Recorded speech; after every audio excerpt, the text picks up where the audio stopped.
요한복음 6장. 이 일이 있은 지 얼마 후에 예수께서 갈릴리 바다 곧 디베랴 바다 건너편으로 가셨습니다. 그러자 환자들에게 표적을 베푸시는 것을 본 많은 무리가 예수를 따랐습니다. 예수께서는 산에 올라가서 제자들과 함께 앉으셨습니다. 그때는 유대 사람의 명절인 유월절이 가까운 때였습니다. 예수께서 눈을 들어 많은 사람이 자기에게로 몰려오는 것을 보시고 빌립에게 말씀하셨습니다. 우리가 어디에서 빵을 사서 이 사람들을 먹이겠느냐?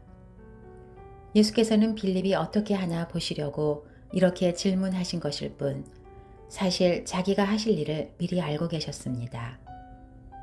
빌립이 예수께 대답했습니다. 한 사람당 조금씩만 먹는다고 해도 200데나리온어치의 빵으로도 모자랄 것입니다.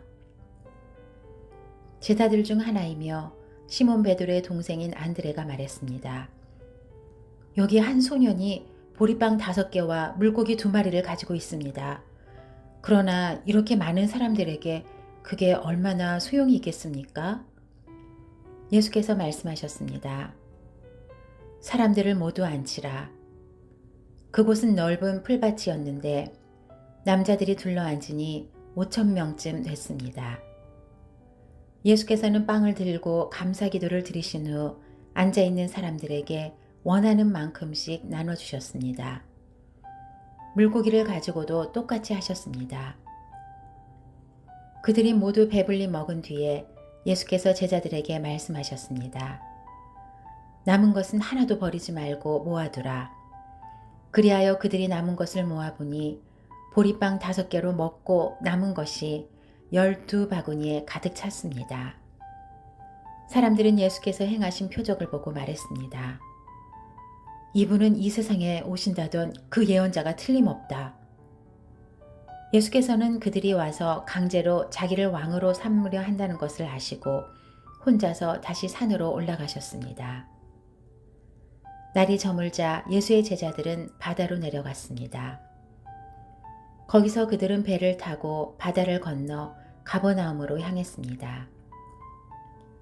날은 이미 어두워졌고 예수께서는 아직 그들이 있는 곳으로 오시지 않았습니다. 세찬 바람이 불어 물살이 거세어졌습니다. 그들이 노를 저어 한 25, 30 스타디온쯤 갔을 때에 예수께서 무리를 걸어서 배 쪽으로 다가오시는 것이 보였습니다. 그들은 두려웠습니다. 그러자 예수께서 그들에게 말씀하셨습니다. 나다, 두려워하지 말라. 그러자 그들은 기꺼이 예수를 배 안으로 모셨습니다. 배는 곧 그들이 가려던 땅에 도착했습니다. 그 다음 날 건너편 바닷가에 남아있던 많은 사람들은 그곳에 배가 한 척밖에 없었던 것과 예수께서 제자들이 탄 배에 오르시지 않았고 제자들끼리 건너갔다는 것을 알았습니다. 그때 디베랴로부터 온 몇 척의 배가 주께서 감사기도를 드리고 사람들에게 빵을 먹이셨던 그곳 가까이에 닿았습니다. 그 사람들은 예수나 제자들이 모두 그곳에 없다는 사실을 알고 다시 배를 타고 예수를 찾으러 가버나움으로 갔습니다. 그들은 바다 건너편에서 예수를 발견하고 물었습니다. 라비여, 언제 여기 오셨습니까? 예수께서 대답하셨습니다. 내가 진실로 진실로 너희에게 말한다. 너희가 나를 찾는 까닭은 표적을 보았기 때문이 아니라 빵을 먹고 배가 불렀기 때문이다. 썩어 없어질 양식을 위해 일하지 말고 영생하기까지 남아있을 양식을 위해 일하라. 인자가 너희에게 이 양식을 줄 것이다. 아버지 하나님께서 인자를 인정하셨기 때문이다. 그러자 그들이 예수께 물었습니다. 우리가 어떻게 하면 하나님의 일을 하겠습니까? 예수께서 대답하셨습니다. 하나님의 일이란 바로 하나님께서 보내신 일을 믿는 것이다. 그러자 그들이 예수께 다시 물었습니다. 그러면 우리가 보고 믿을 수 있도록 어떤 표적을 보이시겠습니까? 무슨 일을 하시려는 것입니까? 우리 조상들은 광야에서 만나를 먹었습니다. 성경에 이렇게 기록됐습니다.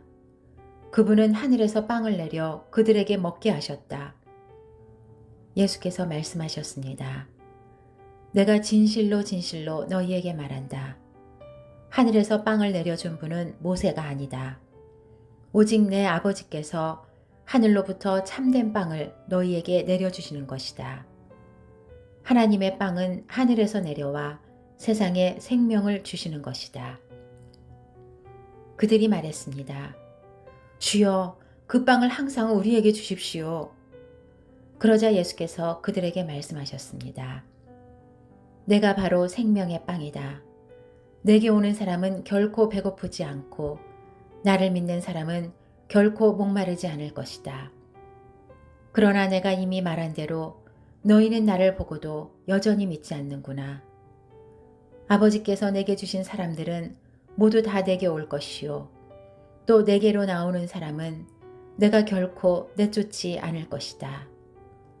내가 하늘에서 내려온 것은 내 뜻이 아니라 나를 보내신 하나님의 뜻을 이루려는 것이기 때문이다. 나를 보내신 분의 뜻은 그분이 내게 주신 모든 사람들 중 한 사람도 잃지 않고 마지막 날에 그들을 다시 살리는 것이다. 내 아버지의 뜻은 아들을 보고 믿는 사람마다 영생을 얻게 하시는 것이니 내가 마지막 날에 그들을 다시 살릴 것이다. 이 말씀에 유대 사람들이 수군거리기 시작했습니다. 예수께서 나는 하늘에서 내려온 빵이다 라고 말씀하셨기 때문입니다. 그들이 말했습니다. 저 사람은 요셉의 아들 예수가 아닌가? 그의 부모를 우리가 알지 않는가? 그런데 어떻게 내가 하늘에서 왔다고 말할 수 있는가? 예수께서 대답하셨습니다. 서로 수군거리지 말라. 나를 보내신 아버지께서 이끌어 주시지 않으면 어느 누구도 내게로 올 수 없다. 그러나 내게 오는 사람은 마지막 날에 내가 다시 살릴 것이다. 예언서에 이렇게 기록됐다. 그들은 모두 하나님의 가르침을 받을 것이다. 아버지께로부터 듣고 배운 사람마다 내게로 온다. 이 말은 아버지를 본 사람이 있다는 것이 아니다. 오직 하나님께로부터 온 사람만이 아버지를 보았다.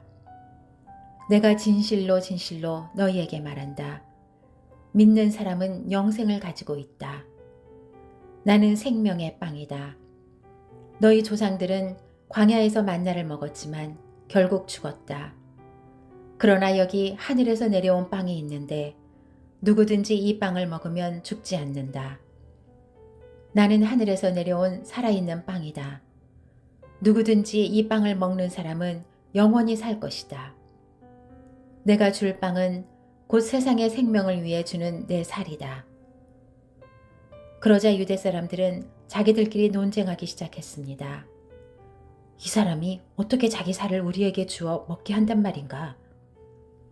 예수께서 그들에게 말씀하셨습니다. 내가 진실로 진실로 너희에게 말한다. 너희가 인자의 살을 먹지 않고 인자의 피를 마시지 않으면 너희 안에 생명이 없다. 누구든지 내 살을 먹고 내 피를 마시는 사람은 영생이 있고 내가 마지막 날에 살릴 것이다. 내 살이야말로 참된 양식이요 내 피야말로 참된 음료다. 누구든지 내 살을 먹고 내 피를 마시는 사람은 내 안에 있고 나도 그 안에 있다. 살아계신 아버지께서 나를 보내셨고 내가 아버지로 인해 사는 것처럼 나를 먹는 사람은 나로 인해 살 것이다. 이것은 하늘에서 내려온 빵이다. 너희 조상들이 광야에서 먹고도 죽은 그런 빵이 아니다. 이 빵을 먹는 사람은 영원히 살 것이다. 이것은 예수께서 가버나움 회당에서 가르치실 때 하신 말씀입니다. 예수의 제자들 중 여럿이 이 말씀을 듣고 말했습니다. 이 말씀은 참 어렵구나. 과연 누가 알아들을 수 있겠는가? 예수께서는 제자들이 이 말씀에 대해 수근거리는 것을 알고 말씀하셨습니다. 이 가르침이 너희 마음에 걸리느냐? 만약 인자가 전에 있던 곳으로 올라가는 것을 본다면 너희는 어떻게 하겠느냐? 생명을 주는 것은 영이므로 육신은 아무 소용이 없다. 내가 너희에게 한 말은 영이요 생명이다. 그런데 너희 중에 믿지 않는 사람들이 있구나. 예수께서는 처음부터 누가 믿지 않는지, 누가 자신을 배반할지 알고 계셨던 것입니다. 예수께서 계속 말씀하셨습니다. 그러므로 내가 너희에게 아버지께서 허락해 주신 사람이 아니고는 아무도 내게로 올 수 없다고 말한 것이다. 이 말씀 때문에 예수의 제자 가운데 많은 사람이 떠나갔고 더 이상 그분과 함께 다니지 않았습니다. 예수께서 12 제자들에게 물으셨습니다. 너희도 떠나고 싶으냐? 시몬 베드로가 예수께 대답했습니다. 주여, 영생의 말씀이 주께 있는데 저희가 어디를 가겠습니까? 주는 하나님의 거룩하신 분임을 저희가 믿고 또 압니다. 그러자 예수께서 대답하셨습니다. 내가 너희 12를 택하지 않았느냐? 그러나 너희 중 하나는 마귀다. 이것은 가룟 시몬의 아들 유다를 두고 하신 말씀이었습니다. 그는 12 제자 중 한 사람이었지만 나중에 예수를 배신하게 될 사람이었습니다.